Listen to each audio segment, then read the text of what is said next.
Tal dia com avui van néixer aquests artistes.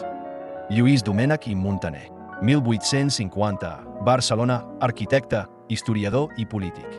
Un dels màxims representants del modernisme català. Autor del que avui és el Museu de Zoologia del Parc de la Ciutadella, on introdueix solucions innovadores que culminaran al Palau de la Música Catalana, amb ferro, mosaic, ceràmica i vitralls policroms.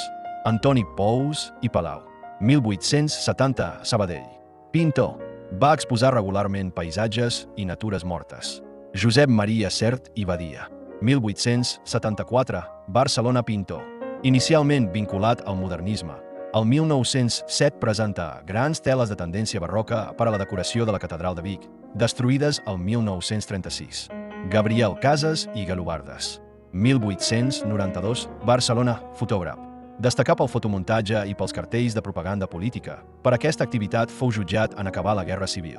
Jordi Mercader i Ferrés, 1923, Barcelona, inicià la seva activitat de molt jove influït per l'expressionisme i després pel cubisme.